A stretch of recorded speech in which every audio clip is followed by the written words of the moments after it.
Bakhmut is expected to fall anytime, as Russia launches its final push. It's day 449 of Russia's operation in Ukraine. Let's dive deeper. Starting from the western area of the city, last night Wagner's launched a massive push along these streets. As per report, they were successful in taking this whole area under their control. Recently, Russian sources have said that the Bakhmut hospital area is also taken. Ukrainian forces retreated to this area, and some have strengthened their position in the Domino area. As you can see, because of this advance, Kromov Road is cut for Ukrainians. They will not be able to use it for retreat anymore. Now moving to Domino area, as per report, Wagners are hitting this area with all types of ammunitions. Many videos have been released of artillery barrages hitting remaining buildings.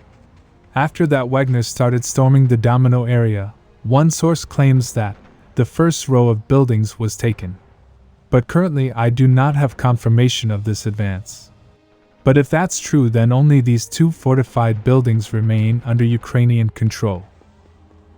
But it is said that Ukrainian forces are preparing defensive line for their safe retreat all the way to Ivanivsk. Currently many of their units are stationed around this road, while they are transferring some units to this road near forested lines.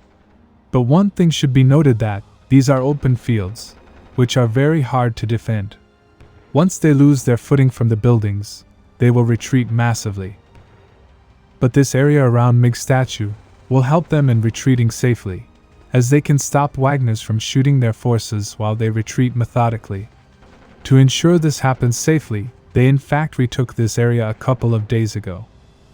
But Wagners, after they were freed from flanks, are regrouping some of their units here, in order to launch a last push over remaining areas. Currently fights were reported along the entire front. It will take a couple of days to fall, as Ukrainian grouping is high. Now moving to the southern flanks of Bakhmut. Because of a recent counter-attack, one of Ukrainian units suffered heavy losses. As a result, they have pulled them back, and replaced them with another fresh unit. Recent report says that they carried out a counter-attack yesterday. As a result, they were successful in capturing this heights around Klishivka. Situation has now become very critical. If Russia loses heights, then their supply route will be at risk.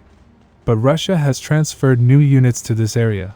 But the situation is very tense, as many Ukrainian attacks are expected. Now moving to north of Soledar, just a few hours ago a report came that Russian forces retreated from this village called Sako-Vansety. Actually, Ukrainian forces have not entered the settlement currently. It is currently considered a gray zone. One source reported that Prigozhin requested the Ministry of Defense to hold this settlement until they take Bakhmut.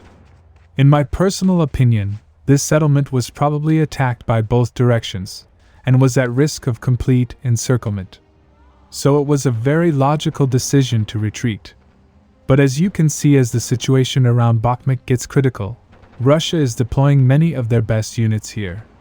Many Russian sources have also reported that due to this, other areas on the front line have been exposed. Recently, very interesting report has come that Ukraine has now concentrated a large amount of equipment and manpower around the southern front.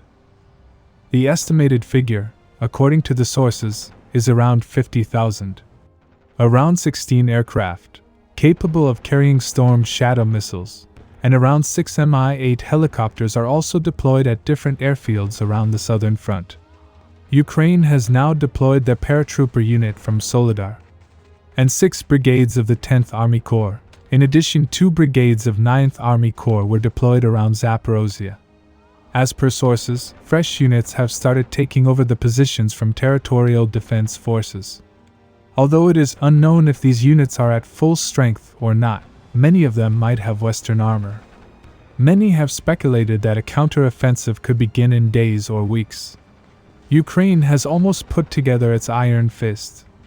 As a result, Russia is carrying out daily attacks with all types of long-range ammunition to hit key positions. Subscribe for more frontline updates. Let me know your thoughts in the comments down below.